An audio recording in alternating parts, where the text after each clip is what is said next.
Oke, Gitu tadi kan. sempat mention memang harus melihat mana sistem yang kira-kira harus diperbaiki atau settle dulu sebelum kita tinggal gitu kan. Untuk persiapannya kayak gitu sendiri tuh berapa lama Mas, dan kemudian bagaimana Mas Afrik menempatkan persiapan itu dalam kehidupan sehari-hari waktu persiapan? Apakah memang ya itu tadi sempat kayak tarik ulur mungkin ya, jadi sempat undur diri sebentar, kemudian ngecek lagi mana yang dibutuhkan. Sebenarnya bagaimana Mas Afrik memaknai pekerjaan itu sendiri? Oke, ya basically saya memaknai pekerjaan ya. Buat saya kerja kita ngelakuin sesuatu itu, menurut saya itu sesuatu yang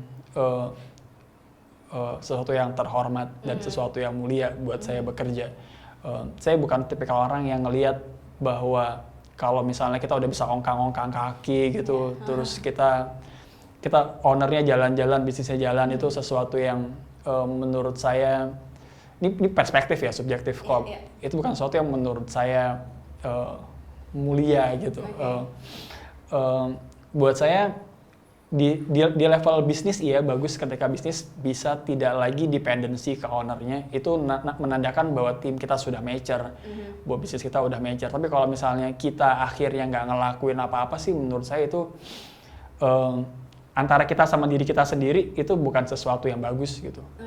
Buat saya yang kerja adalah sesuatu yang bagus, sesuatu yang mulia, sesuatu yang terhormat menurut saya. Dan satu itu sih, kerja itu sesuatu yang menurut saya bagus buat kita, dan itu sesuatu cara kita menghormati apa yang Tuhan udah kasih ke kita, kesempatan yang Tuhan udah kasih ke kita, kesehatan yang Tuhan udah kasih ke kita, waktu yang Tuhan kasih ke kita. Cara kita menghormati, cara kita menghargai itu semua adalah dengan kita ya kerja gitu, giving the best that you can gitu untuk ngasih manfaat.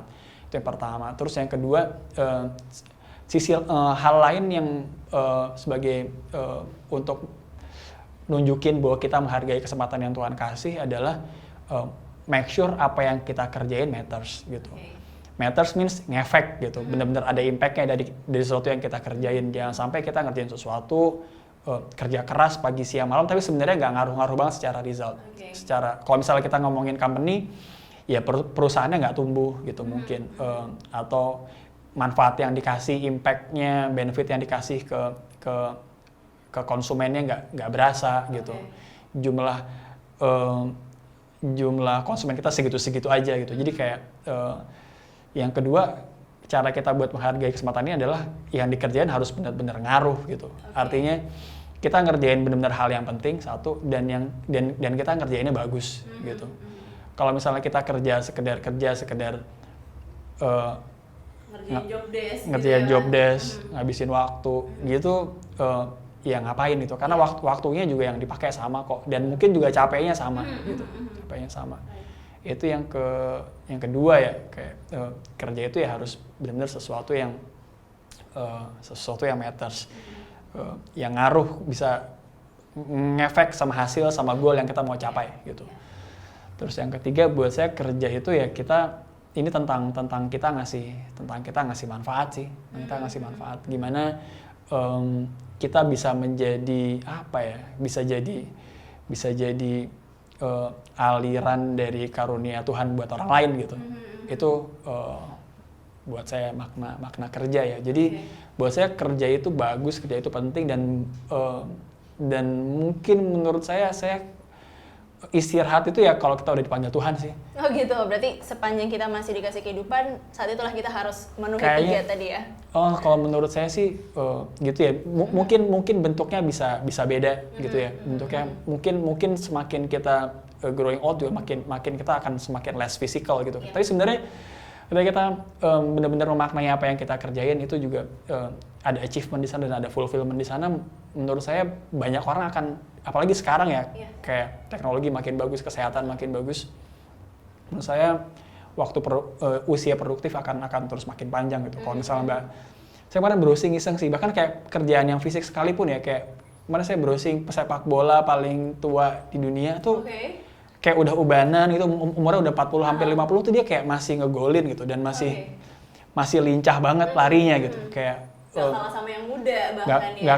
Gak kalah sama yang muda. Bahkan banyak mungkin orang-orang yang lebih muda dari dia dan gak sejago dia, dan gak se ngefek itu dia ke tim gitu. Jadi menurut saya soal biarpun sekarang saya lagi di retirement ya, saya nggak memandang bahwa pengusaha atau owner bisnis atau orang yang dia udah bisa pensiun dan ongkang-ongkang itu lebih keren dibanding yang kerja. Buat saya ada kemuliaan sih dari bekerja dan kalaupun ini bukan soal bisnis, tentang kita sama diri kita sendiri gitu. Oke. Dan tadi kan ada 3 aspek ya Mas Afrik, dari fulfillment, kemudian dari mungkin matriksnya yang tercapai, resultnya. Ketiga, dampaknya. Ini apakah memang selalu ditekankan juga ke tim di Inspira gitu? Karena kan Inspira gede banget ya, mungkin untuk menyamakan persepsi agak sulit gitu. Apakah memang itu diterapkan juga di Inspira, dan bagaimana Mas Afrik memandang Inspira untuk mungkin 10 tahun ke depan gitu, pengaruhnya dari 3 poin ini? Itu saya pribadi sih. Oke. Itu saya ke diri saya personal ya. Tapi memang pada akhirnya pasti nular juga gitu, karena orang paling gampang belajar dari apa yang mereka lihat kan, dan ketika tim yang dilihat sama tim adalah kita, ya sedikit banyak pasti ngaruh sih. Sedikit banyak pasti ngaruh, biarpun kita nggak omongin, mereka ngelihat itu ngaruh gitu. Bahkan kayak kita ngomong mulu tapi mereka nggak lihat itu di kita, berasa juga ya. Nggak berasa juga gitu. Lebih-lebih kalau misalnya kita nyontohin dan kita juga apa ya, mempromot hal yang sama gitu ke mereka. Tapi basically kalau dari sisi Inspira, settingan dari dulu kita settingannya selalu settingan tumbuh ya, settingan tumbuh. Gimana biar tiap orang ngerasa punya dorongan untuk tumbuh gitu. Gimana biar mereka menderita kalau nggak tumbuh, itu kayak emang udah di setting kayak gitu sih. Jadi sejalan, menurut saya sejalan. Itu basically itu tadi nilai pribadi saya, tapi itu juga sejalan sama values-nya Inspira ya. Oke, dan sampai berapa puluh tahun ke depan pun kalau Inspira berpegangan pada itu, kita akan selalu tetap jadi tim yang kuat dan solid ya, bertumbuh itu tadi Mas. Iya, menurut saya kata kuncinya tumbuh ya. Kata kuncinya tumbuh. Karena yang kita hadapin sesuatu yang dinamis gitu. Satu hal mungkin yang paling gini, kita ngerjain apapun, teman-teman bidangnya apapun, selalu pasti ngerasain yang paling enak adalah ketika kita bisa ngelakuin sesuatu yang orang lain belum banyak bisa lakuin. Itu enak. Misalnya zaman dulu kita sekarang, dan dari karena gini, kenapa kita harus improve terus, karena tadi ya, advantage itu akan selalu didapat sama orang yang dia selangkah di depan. Satu. Dan standar paling bawah ini selalu naik gitu. Jadi kalau misalnya kita di atas standar dan kita nggak improve, ini barnya naik nih di bawah gitu. Lama-lama apa yang dulu keren, apa yang dulu bagus dan itu bisa ngasih kita advantage dibanding orang-orang lain gitu, itu akan jadi ya hal yang umum gitu. Biasa aja dan akhirnya kita akan terasa bahwa kok jadi berat ya gitu. Kok dulu gue ngelakuin gini-gini doang ngefek banget, kok sekarang gue udah ngelakuin ini semua tapi biasa aja gitu. Itu kemungkinan besar karena memang barnya standar paling bawahnya naik terus gitu. Misal dulu orang jualan foto produknya bagus tuh berasa gitu. Kita orang-orang jauh lebih tahu dibanding sama yang lain. Sekarang semua orang foto produknya bagus gitu.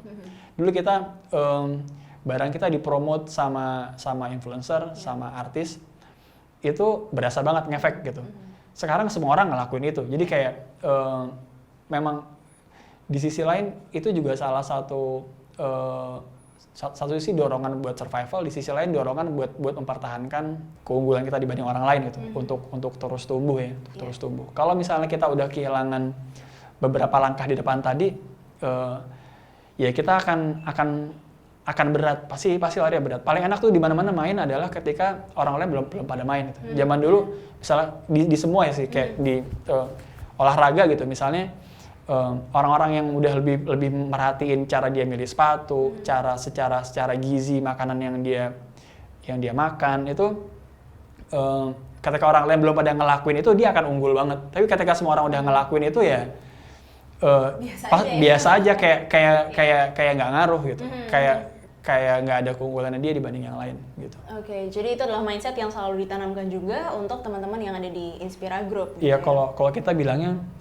gimana caranya kita bisa ngetawain apa yang kita lakuin bulan lalu gitu. Oh gitu, Jadi bertemunya kayak gitu ya? Iya, jadi Baik kegagalan, iya, keberhasilan. kita udah ngelihat kita yang bulan lalu goblok nggak gitu. I see. Atau jangan-jangan kok kayaknya kita bagusan bulan lalu ya, itu bahaya sih, itu bahaya, itu bahaya. Tapi memang pada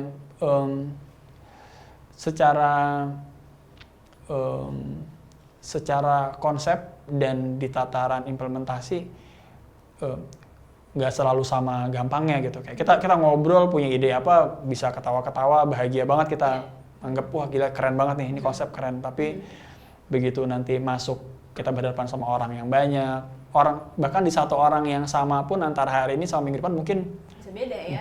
mungkin bisa beda gitu. Di situ nanti yang soal implementasi itu another game ya, another game. Satu di level awareness semua orang harus aware sama standar yang ada yang kita punya tentang tadi ya tentang gimana kita tumbuh, gimana kita harus berapa langkah di depan orang lain belum masuk ke sana kita udah siap duluan. Di tataran implementasi that's another game gitu. Oke.